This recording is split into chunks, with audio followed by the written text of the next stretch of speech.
الله من الشيطان الرجيم. بسم الله الرحمن الرحيم. والذين اتخذوا مسجدا ضرارا وكفرا وتفريقا بين المؤمنين وإرصادا لمن حارب الله ورسوله من قبل وَلَيَحْلِفُنَّ إِنْ أَرَدْنَا إِلَّا الْحُسْنَى وَاللَّهُ يَشْهَدُ إِنَّهُمْ لَكَاذِبُونَ. لَا تَقُمْ فِيهِ أَبَدًا لَمَسْجِدٌ أُسِّسَ عَلَى التَّقْوَى مِنْ أَوَّلِ يَوْمٍ أَحَقُّ أَنْ تَقُومَ فِيهِ رِجَالٌ يُحِبُّونَ أَنْ يَتَطَهَّرُوا واللہ يحب المطہرین. افمن اسس بنیانہ علی تقوی من اللہ ورضوان خیر ام من اسس بنیانہ علی شفا جرف ہار فانہار بہ فی نار جہنم واللہ لا یہدی القوم الظالمین. لا يزال بنيانهم الذي بنوا ريبة في قلوبهم إلا أن تقطع قلوبهم والله عليم حكيم. صدق الله مولانا العظيم. الصلاة والسلام عليك يا سيدي يا رسول الله. الصلاة والسلام عليك يا سيدي يا حبيب الله. الصلاة والسلام عليك يا سيدي يا شفيع المذنبين وعلى آلك وأصحابك يا سيدي يا رحمة للعالمين.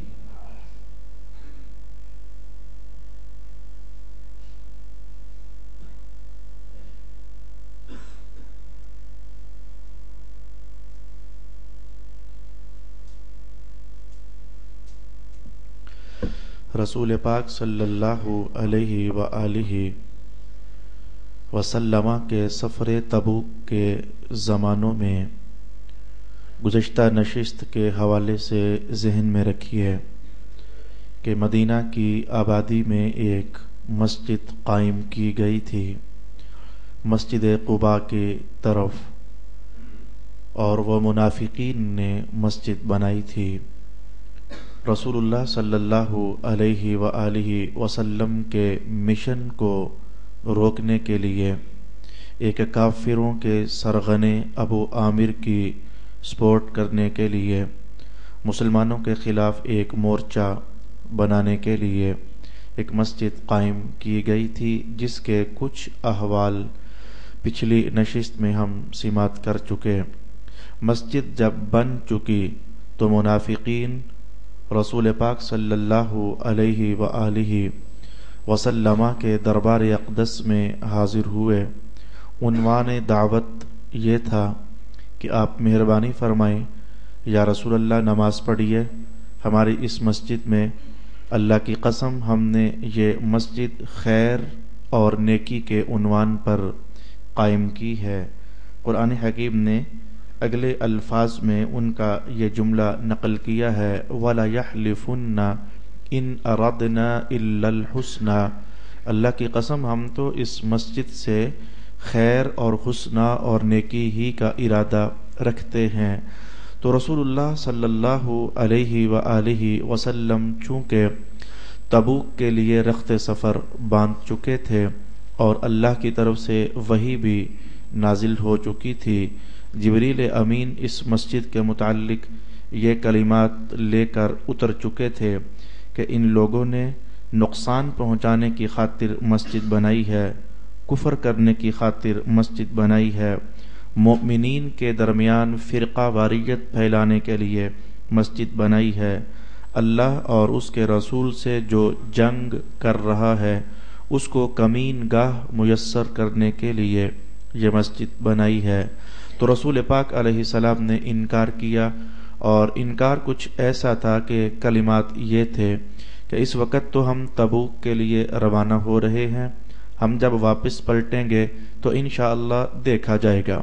آپ نے مسجد میں داخل ہونے کا وعدہ ارشاد نہ فرمایا اور ان کی دعوت کو صاف صاف قبول نہ فرمایا۔ غزوہ تبوک بپا ہوا، جتنا وقت جانے اور آنے میں لگا، تبوک سے واپسی ہوئی تو ابھی مدینہ کے پہنچنے تک ایک دن کا راستہ تقریباً باقی تھا، تو اس موقع پر اللہ رب العالمین نے پھر سے حضرت جبریل امین کو بھیجا۔ انہوں نے آ کر کے تو پیغام دیا کہ یا رسول اللہ، اللہ تعالیٰ ارشاد فرماتا ہے کہ منافقین کی جو یہ مسجد ہے اسے گرا دیا جائے اور اسے ڈھا دیا جائے، اور جہاں تک ممکن ہو سکے آگ لگا کر تو اسے جلا دیا جائے۔ رسول پاک صلی اللہ علیہ وآلہ وسلم نے ادھر ہی سے اپنے 2 صحابہ کو بھیجا، تو انہوں نے آ کر اس مسجد کو گرایا بھی، اور اس مسجد کی جو لکڑی بنتی تھی اسے آگ میں جلایا بھی۔ 12 کے قریب منافق درجے کے کافر تھے جنہوں نے مل کر یہ مسجد بنائی تھی۔ جب مسجد کو آگ لگی تو وہ اٹھ کر کے تو فوراً مسجد سے باہر کی طرف بھاگے۔ اس مسجد کو قرآن حکیم نے مسجد ضرار کا نام دیا ہے۔ انہوں نے قسمیں اٹھائیں کہ ہم حسنہ اور نیکی کا ارادہ رکھتے ہیں۔ رب کائنات نے فرمایا واللہ یشہد انہم لکاذبون، محبوب پیارے یہ تو جھوٹ بول رہے ہیں اور اللہ ان کے جھوٹا ہونے پر گواہی ارشاد فرما رہا ہے۔ ان کے دلوں میں کوئی نیکی کا جذبہ نہیں ہے، یہ آپ کے مشن کو کوئی سپورٹ نہیں کرنا چاہتے ہیں، ان کے ذہنوں میں تقوی کی کوئی بنیاد نہیں ہے، اور ان کے وجودوں میں آپ کی محبت کی کوئی مہک نہیں ہے۔ یہ تو محض دکھلاوا ہے، جھوٹی قسمیں ہیں، مسجد کی آڑ لے کر کے تو اپنے غلط اور مذموم مقاصد کی تکمیل کرنا چاہتے ہیں۔ پہلی آیت اس طریقے سے ہم نے مکمل دیکھنا چاہی، جس سے میں کم از کم یہ 1-2 نتیجے ضرور آپ کی خدمت میں عرض کرنا چاہوں گا۔ آج آپ کو حضور رحمت عالم کا وہ قول مبارک بہت اچھے طریقے سے سمجھ آئے گا کہ جو حضور نے ارشاد فرمایا تھا کہ انما الاعمال بالنیات، یہ عمل کیا نتیجہ دیتا ہے۔ عمل کے نتیجے کو چیک کرنے کے لیے نیت کا بڑا دخل ہوتا ہے۔ جس طرح کی بھی نیت بندہ سجا لیتا ہے تو اس کا عمل نتیجہ اسی طرح کا دے دیا کرتا ہے۔ اب میں یہی جو مثال ہمارے سامنے ہے اسے میں 2 اینگل سے آپ کے سامنے بیان کرنا چاہوں گا۔ کہاں وہ رسول پاک صلی اللہ علیہ وسلم ارشاد فرمایا کرتے تھے کہ مسجد کا بنانا اور مسجد کو تعمیر کرنا اللہ کے ہاں یہ اتنا عمدہ کام ہے کہ یہ ایمان کی پہچان ہے۔ میں سورہ توبہ ہی کے الفاظ آپ کو سنا چکا ہوں جس میں ارشاد گرامی ہوا تھا انما یعمر مساجد اللہ من آمن باللہ والیوم الآخر، کہ مسجد ہر کوئی بندہ تھوڑا آباد کر سکتا ہے اور ہر کوئی تھوڑا اسے تعمیر کر سکتا ہے۔ مسجد کو تعمیر کرنا اور آباد کرنا یہ تو ایمان والوں کا حصہ ہے۔ تو مسجد کی اینٹ پر اینٹ رکھنا قرآن حکیم نے کہا تھا یہ ایمان کی پہچان ہے۔ تو مسجد کی میں دوسری جہت سے بات کرنے لگا ہوں۔ حضور رحمت عالم فرمایا کرتے تھے کہ اگر تھوک بھی لگا ہو نا مسجد میں تو اسے بھی صاف کر دیا کرو۔ یہ مسجد کا تقدس ہے کہ ایک ککھ بھی اندر رہے تو سمجھو کہ اس کی شان و شوکت میں کمی ہے۔ تبھی تو ایک بار رسول اللہ علیہ السلام نے یہ کلام ارشاد فرمایا کہ میں نے اپنی امت کے چھوٹے اور بڑے سب اعمال دیکھے، اچھے اور برے سب اعمال دیکھے، تو میری امت کے اچھے اعمال میں سے جو سب سے چھوٹا عمل میں نے دیکھا تو وہ یہ تھا کہ ایک صاحب مسجد سے ایک تنکا پڑا ہوا تھا تو وہ تنکا اٹھا کر مسجد سے باہر پھینک رہا تھا۔ تو کہاں ادھر حکم یہ تھا کہ مسجد میں ککھ بھی نہ ہو، تنکا بھی نہ ہو، میل بھی نہ ہو، مٹی بھی نہ ہو، تو مسجد کی اتنی حفاظت کا انتظام۔ اب دیکھیے، میں یہ دو مخالف جہتوں کی مثالیں آپ کے سامنے لانا چاہتا تھا کہ مسجد کے بنانے پر ایمان کی علامت قرار دیا گیا، اور مسجد کو منفی چیزوں سے کس قدر بچانے کا اور صاف ستھرا رکھنے کا حضور نے اہتمام کیا۔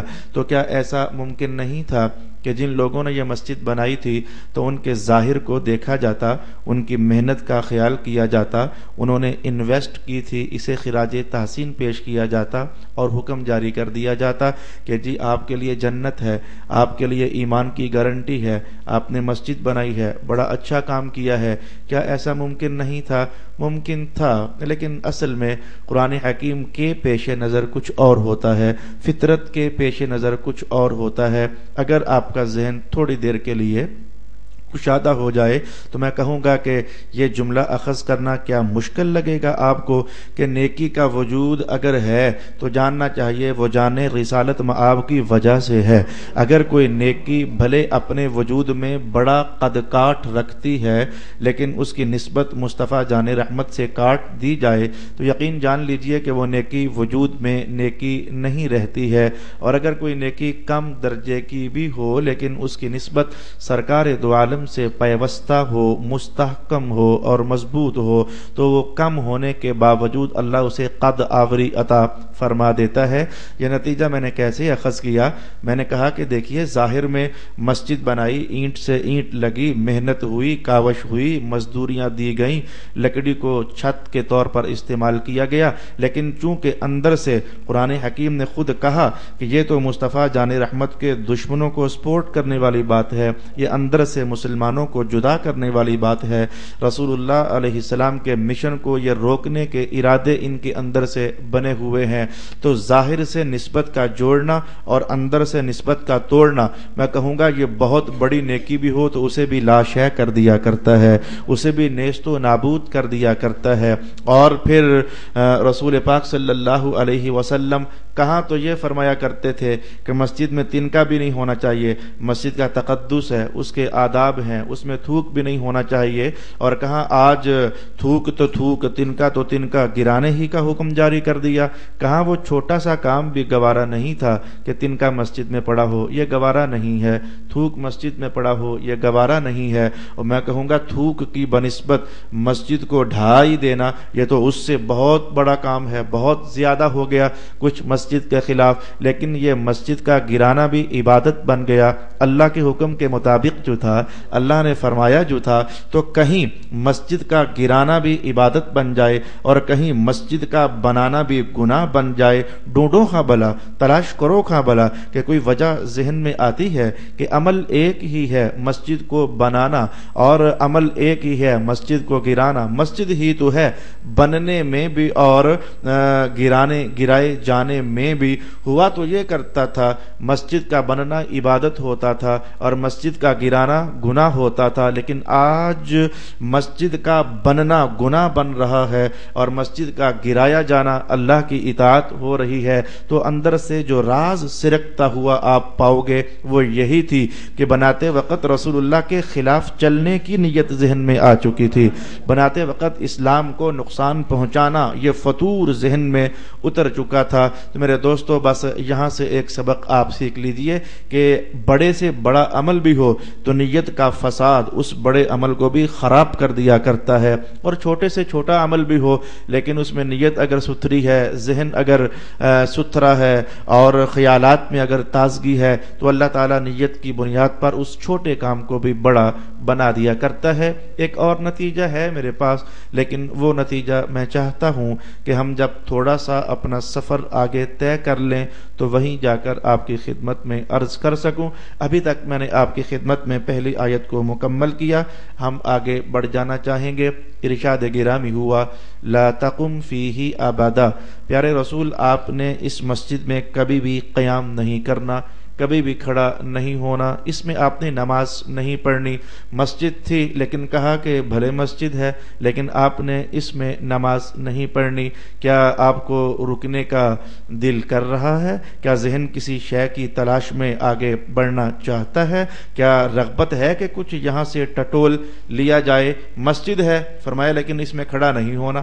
دعوت بھی آئی ہے فرمایا اس میں نماز نہیں پڑھنی۔ ایسا تو نہیں ہے کہ کچھ مسجدیں ایسی ہوتی ہیں کہ بھلے وہ مسجدیں ہیں لیکن وہاں نماز نہ پڑھنا ہی بہتر ہوا کرتا ہے؟ کیا کچھ مسجدیں ایسی سمجھ نہ آئیں کہ بھلے ان کے مینار بڑے قد آور ہی کیوں نہ ہو لیکن ایمان والے تو چھوٹے لوگ ہیں، میں کہوں گا جان ایمان محمد الرسول اللہ صلی اللہ علیہ وسلم پر وحی کا اترنا بتاتا ہے کہ بھلے مسجد ہے لیکن آپ وہاں نماز نہ پڑھیے گا۔ میں ذرا وجہ بتانا نہیں چاہتا بلکہ رپیٹ کرنا چاہتا ہوں کہ کیا وجہ ہوئی تھی آخر اس مسجد میں نماز پڑھنے سے روک دیا گیا کہ اندر کھاتے وہ رسول اللہ کے خلاف بولتے تھے۔ کیا شک ہے اس میں؟ کیا شک ہے اس میں؟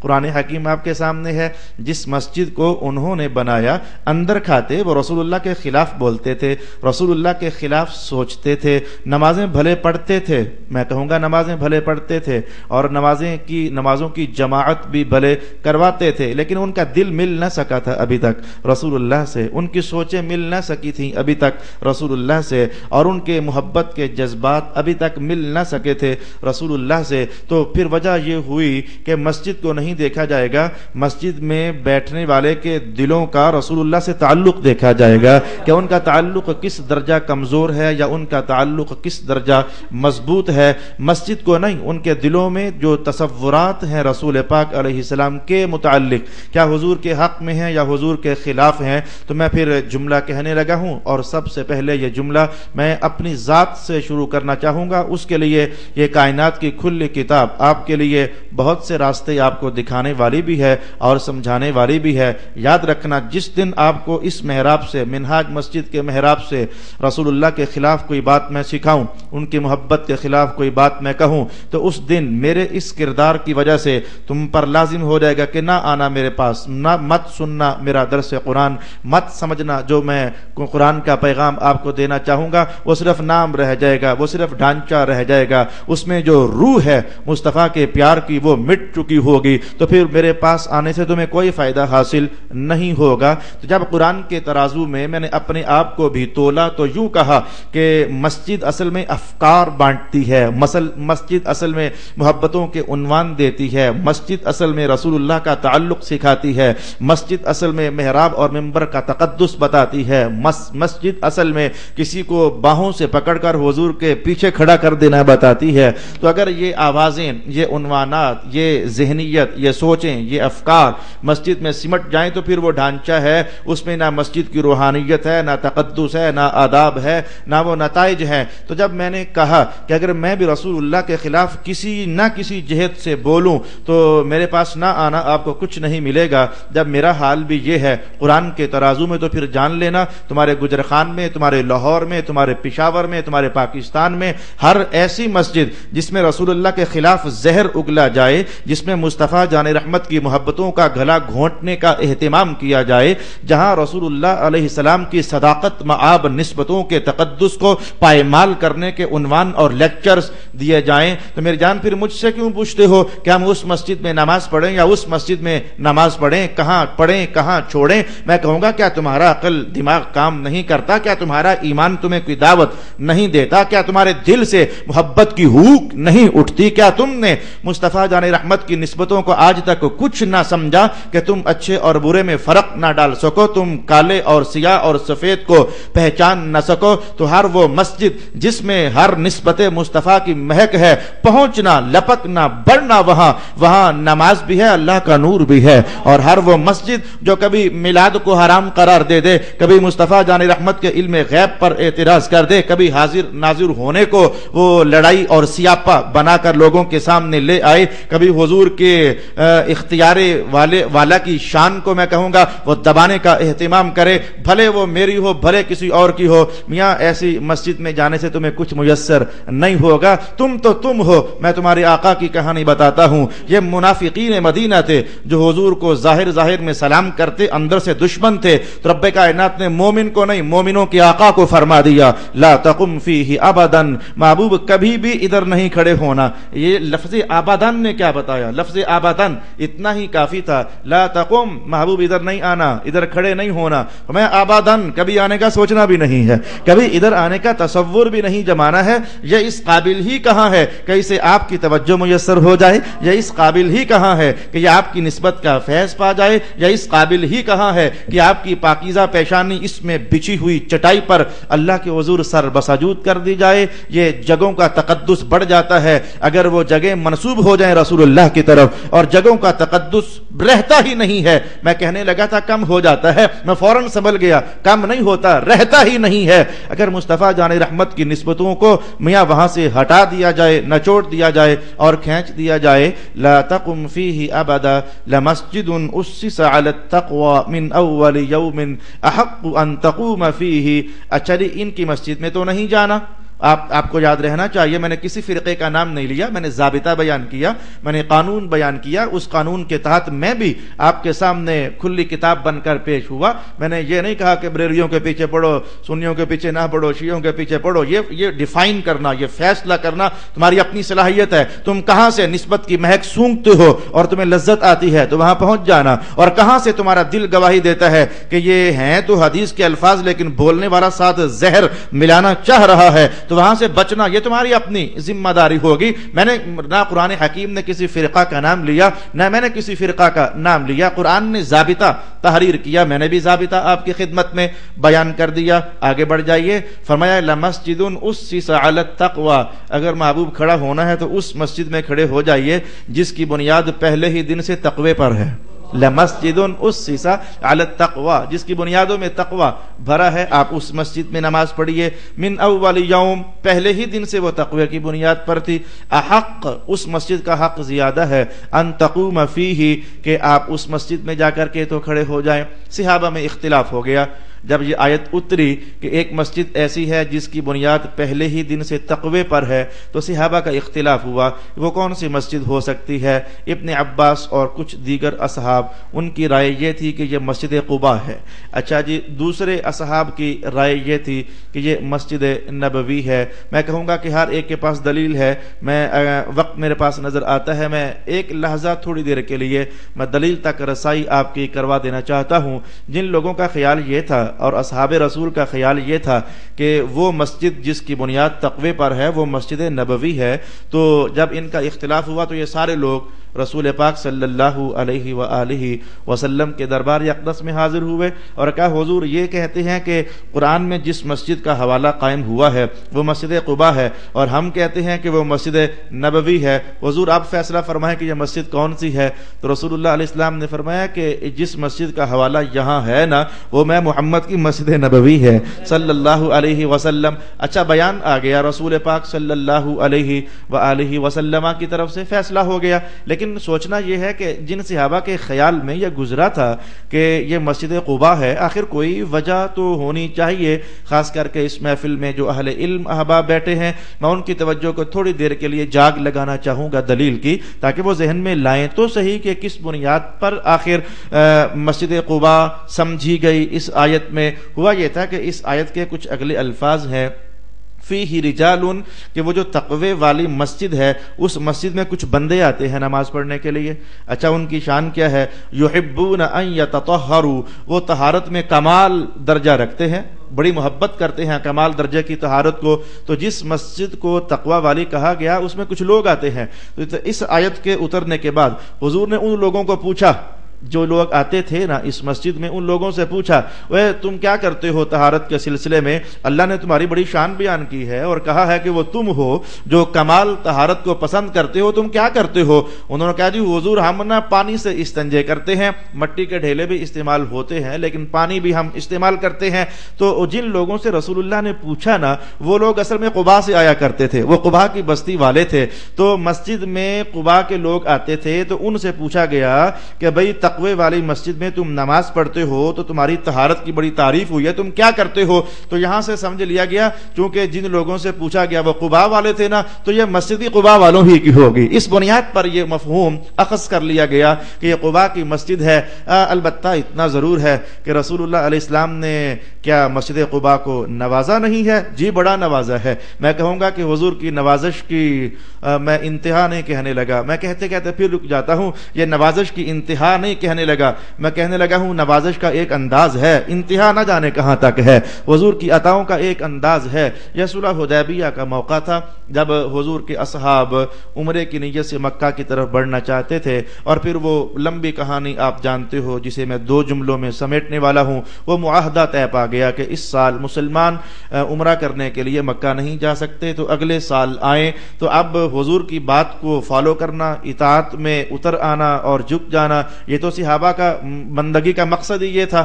تو پلٹ آئے واپس، لیکن جب مدینہ پہنچے تو ہر دل میں صدمہ سا چھایا ہوا تھا، ہر ذہن پر ایک پریشانی سی طاری تھی کہ ہم عمرہ کرنے کے لیے گئے تھے، ہم کوئی لڑنے تھوڑا گئے تھے، ان مکہ کے بدماشوں نے پھر اس بار ہمیں روک دیا ہے اور ہمیں جانے سے روک دیا۔ تو دل میں صدمے طاری تھے کہ ہم عمرہ نہیں کر پائے، اب اگلے سال عمر وفا کرتی ہے یا عمر وفا نہیں کرتی ہے تو کیا بنے گا؟ اس موقع پر رسول اکرم صلی اللہ علیہ وسلم نے یہ کلام ارشاد فرمایا تھا کہ وہ جو عمرے سے تم رک گئے ہو تو تمہارے دلوں پر بوجھ چڑھے ہوئے ہیں، جاؤ جا کر مسجد قباء میں 2 رکعتیں پڑھ لو، اللہ ہر 2 رکعتوں پر تمہیں عمرے ہی کا ثواب عطا فرمائے گا۔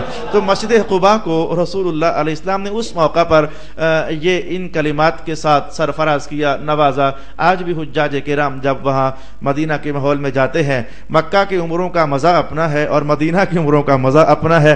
میں کہوں تو غلط نہیں ہوگا کہ مکہ کے عمرے کی شان یہ ہے کہ وہ قانون کے مطابق ہے اور مدینہ کے عمرے کی شان یہ ہے کہ یہ اللہ کے فضل کے مطابق ہے۔ بھئی قانون تو یہ ہوتا ہے کہ کام کرو گے تو محنت ملے گی، مزدوری ملے گی، نہ کرو گے تو نہیں ملے گی، قانون تو یہی ہوتا ہے۔ تو مکہ میں رہ کر کوئی عمرہ کرے گا تو اجر پائے گا، نہیں کرے گا تو نہیں پائے گا۔ لیکن مدینہ میں نے کہا کہ اللہ کا فضل دوڑ رہا تھا تو فرمایا کہ بھئی عمرہ تو عمرہ ہے، چلو 2 رکعتیں پڑھ لو، اللہ تمہیں اسی بار عمرے کا اجر عطا فرما دے گا۔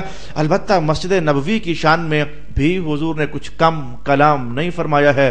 مسجد وہ ہو یا مسجد یہ ہو تو بہر کیف دونوں مسلمانوں کے لیے مقدس ہیں، محترم ہیں۔ آج میں صرف ایک حدیث شریف مسجد نبوی کی شان میں آپ کی خدمت میں عرض کرنا چاہوں گا اور میرا وقت بھی سمٹ جائے گا، اور اس حدیث کو عرض کرنے سے میرا ایک غرض ہے میری، یہ ہم جب حجاج کرام جب مکہ اور مدینہ کے پاکیزہ سفروں کا رخ کرتے ہیں تو وہاں ایک بات مشہور ہے کہ مسجد نبوی میں 40 نمازیں پڑھنی چاہیے، اور وہ گورنمنٹ کے قانون میں بھی 40 نمازوں کا بڑا اہتمام کروایا جاتا ہے۔ یہ 40 نمازوں کا سلسلہ کیا ہے؟ میں کچھ اس پر رسول پاک صلی اللہ علیہ وآلہ وسلم کا کلام عرض کرنا چاہوں گا، الفاظ میں غور کر لیجئے۔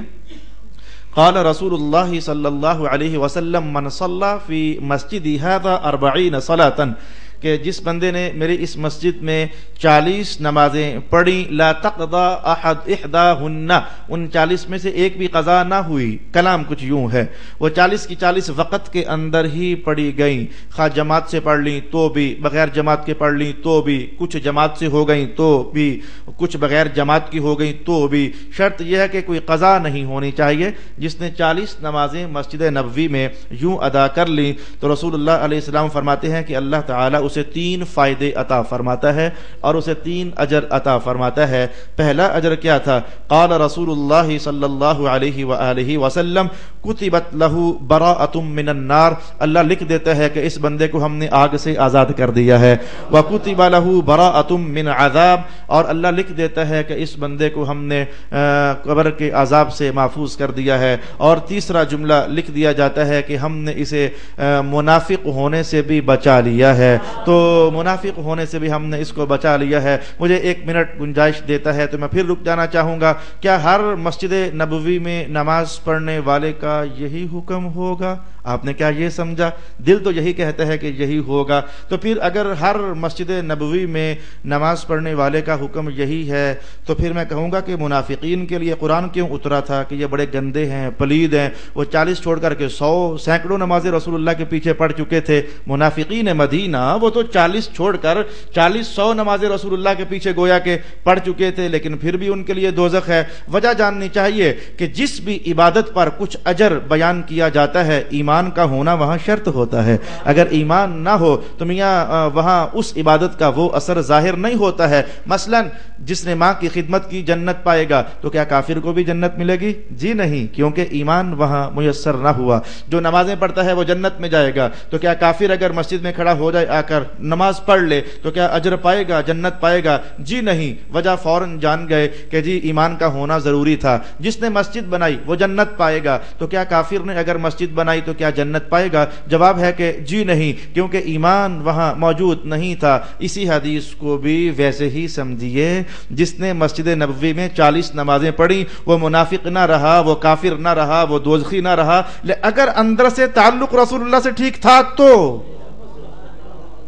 اگر اندر سے ایمان کا تعلق ٹھیک تھا تو، وگرنہ منافقین نے بھی نمازیں پڑھی تھی لیکن ان کے لیے نہ دوزخ سے آزادی ہے، نہ عذاب سے آزادی ہے، اور نہ ہی انہیں منافقوں کی صفوں سے باہر نکالا گیا ہے۔ ہر جگہ ایمان کا ہونا یہ ضروری جاننا، اور یہ تو بہت ہی ضروری جاننا کہ ایمان مصطفیٰ جان رحمت کی تمام نسبتوں کو سمو لینے کا نام ہے۔ مصطفیٰ جان رحمت کی تمام نسبتوں کو عقیدت مندی کی نظر سے دیکھنے کا نام ایمان ہے۔ یہ ان کمزور ذہنوں کے لیے میں نے یہ 2-4 جملے بولے جو آج بھی یہ رائے رکھتے ہیں کہ مدینہ والے سارے ٹھیک ہیں، مکہ والے سارے ٹھیک ہیں۔ حضور کے دور میں جب مدینہ والے سارے ٹھیک ہو نہ سکے تو آج مدینہ والے سارے ٹھیک کہاں سے ہو گئے؟ رسول اللہ کے دور میں جب سارے مکہ والے کبھی ٹھیک نہ ہو سکے تو آج بھلا سارے مکہ والے کیسے ٹھیک ہو سکتے ہیں؟ جیسے کل تک ایمان بھی ادھر ہی رہا کرتا تھا اور کفر اور نفاق بھی ادھر ہی رقص کیا کرتا تھا، آج بھی تو میاں ایسا ہے کہ ہر جگہ جہاں نیکی کی آواز ہوتی ہے بدی کا سایہ بھی ادھر ہی میاں ہوا کرتا ہے، جہاں نیکی کی رونقیں ہوتی ہیں وہاں بدی کی بدحالیاں بھی ادھر ہوتی ہیں۔ اللہ تعالی میرا اور آپ کا حامی و ناصر، وآخر دعوانا ان الحمدللہ۔